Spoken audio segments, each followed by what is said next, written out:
Tabletop RPGs, more specifically D&D, feel like a really reactive experience. The DM sets the scene, and then you look at your sheet and see what kind of skills can answer the problems that are set forth. It's a tried and true method of role-playing where the DM dictates the language and you respond in kind by role-playing and rolling dice with the matching skill. This, however, has made me think, what about this reactive playstyle? This routine? It feels kind of rote in my mind. Is that the word? Rote? Yeah, it becomes habitual. It feels like, oh, you enter a spooky place, it's very mysterious. Well, I suppose if I don't know, let me perceive it. Let me roll a perception. So I started looking into it. I started looking to what could be different, but I started by looking at the facts. What are the most likely rolls? Well, a lot of the time, it's perception. A survey on r/D&D Next did a tally up of role-playing games, and role-playing game Stack Exchange both land on perception as the most common thing to roll. The RPG Stack Exchange post is actually really interesting, so I linked it down below. The real issue is just how play in D&D is structured. The way that it works has the GM make sure that the incentive is for certain skills to be used, but that wide skill spread doesn't end up being as wide as you think. The skill spread is a different video for a different time.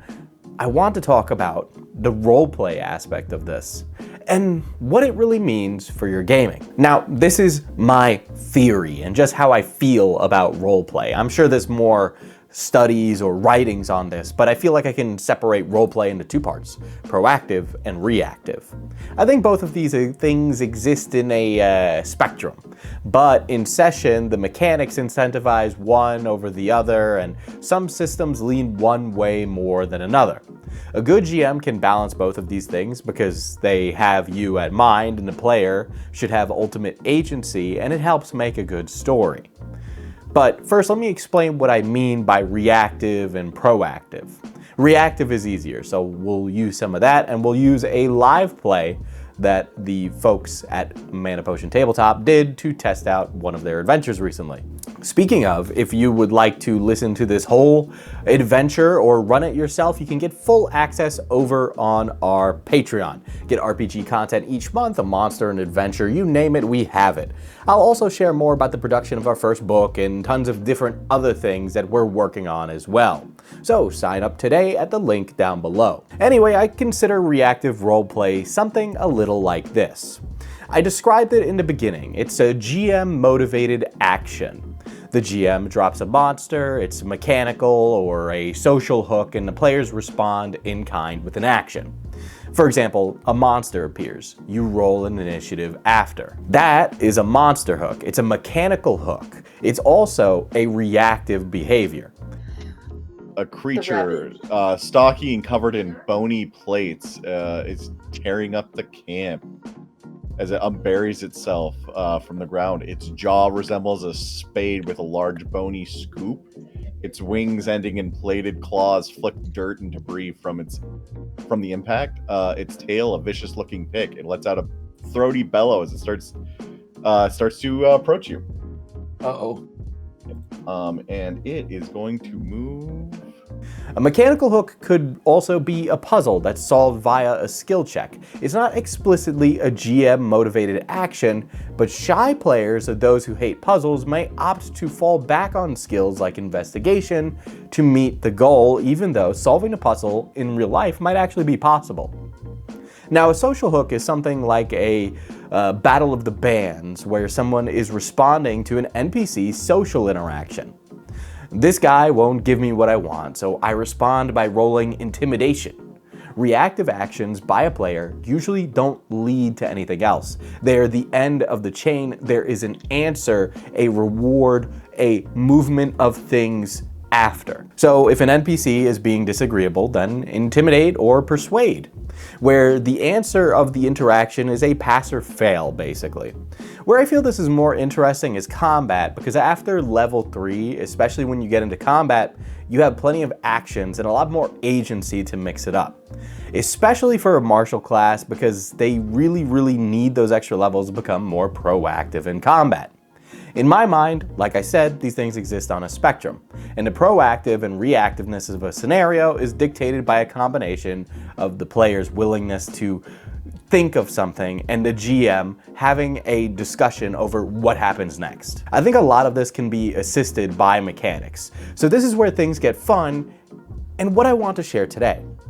If you find a game is more reactive, look at the rules. What could you twist to make the game more proactive, which is where other systems come in handy. This will help us explain what proactive means. Daggerheart, I think, does a good job of kind of implementing some of Critical Role's theatrical heart. I think a lot of that was intentional in the design of the game. Make something mechanically dense, but try and implement mechanics that get you role-playing rather than number crunching, where it gets you doing something first and then the DM responds to you. Fear and Hope is a great example of this. It's actually the one that I want to use. Mechanically, it's a meta currency, and we'll touch on that one, but the really rough outline is it's kind of a yes and or yes but system, where success snowballs but failure leads to insane turnabouts. When you succeed with hope, it's almost a prompt to explain the attack and then some. The hope you gain leads to crazy rallies of actions like anime characters going all out. Mechanically, this is a lot of fun because you bounce your actions back and forth between your teammates, but the way it's implemented in Daggerheart is so that way the back and forth is a way of also doing initiative that's vocal interaction and teamwork that you all decide together. It's roleplay that puts the action and the situation into control of the players and allows them to dictate a lot more of what's going on. You feel as if you have more agency in Daggerheart combat because of the hope, but fear allows us to swing back in the other direction wildly. It makes things tense and makes, when you fail, all the more interesting. This is actually not a Daggerheart exclusive mechanic. Wrath and Glory in Warhammer's 40K's Wrath and Glory is another one. In Wrath and Glory, it is also a meta currency like Fear and Hope called Wrath and Glory. Glory, though, is shared amongst the unit, where individuals can gain hope in Daggerheart. Rolling d6s, and when you roll a 1 on a wrath dice, something bad happens, either mechanically or narratively.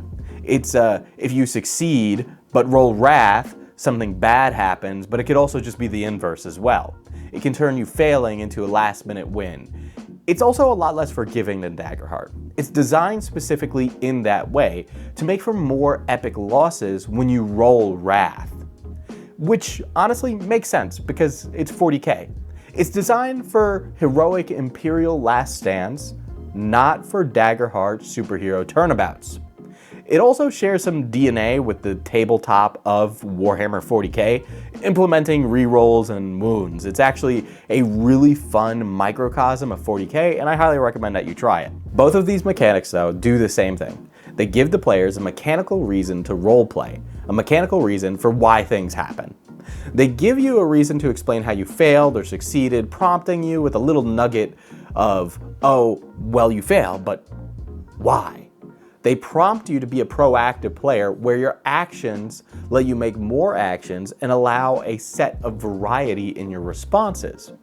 You spend less time meta building a character and more time building for flavor and actions that let you inhabit that character more. The design for these games is also how I knew that it'd be exciting to strip away that power, which is why in both games, the GM is going to accumulate a currency that can literally screw you.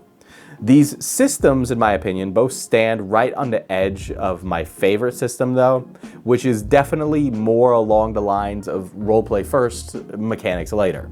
And that is Powered by the Apocalypse. So, PBTA is a story engine. For me, it's the most proactive of the games because it's one where the GM doesn't roll. I feel like those end up being where players really show their stuff and roleplay some amazing characters. The story is really in the hands of the players, and ultimately you'd probably want people who are comfortable doing that kind of roleplay at your table. Again, it's not for everybody. Some people like more reactive, some like more proactive. So the games that use PBTA are designed to get you thinking about your characters narratively. These are open-ended in nature, meaning that you can interpret the archetypes that you play in multiple angles. Characters have things called playbooks, which offer general narrative hooks, but you can take your character how you want and see fit based on that playbook. For example, I've been playing Mask for a long time.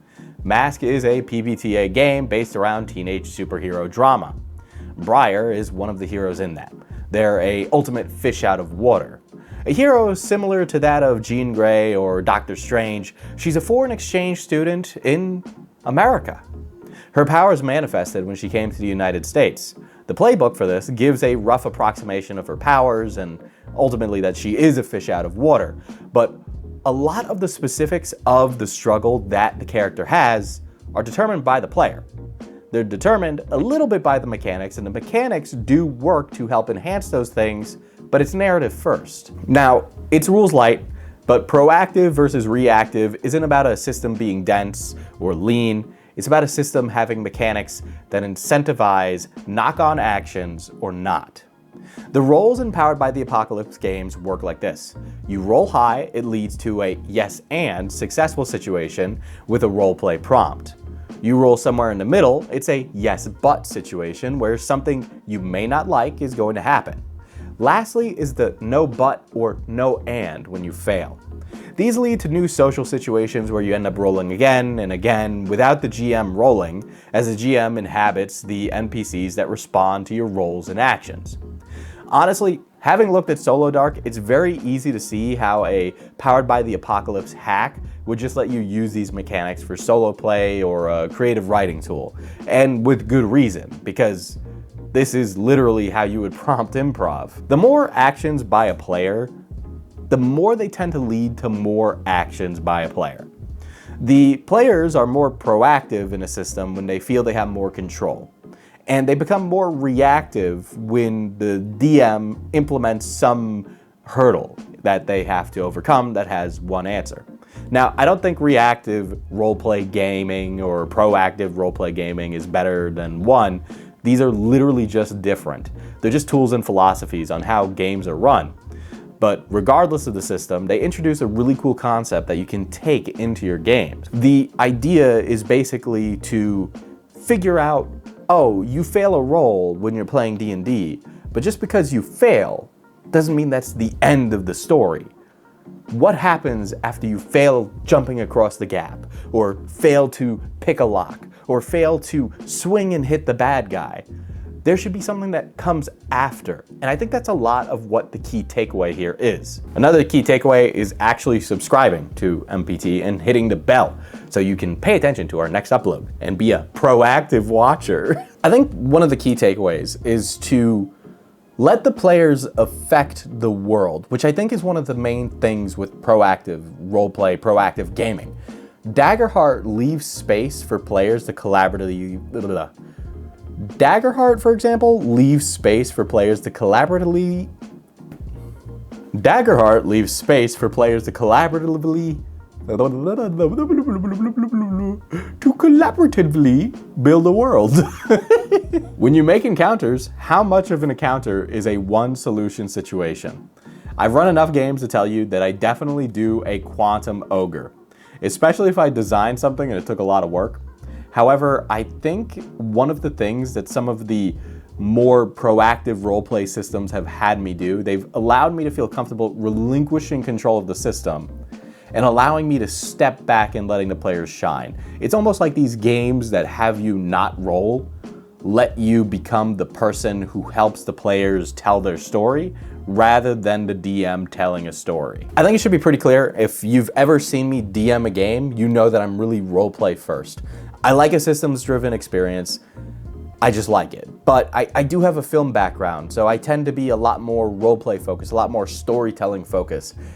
And it tends to be what people like me for when it comes to DMing.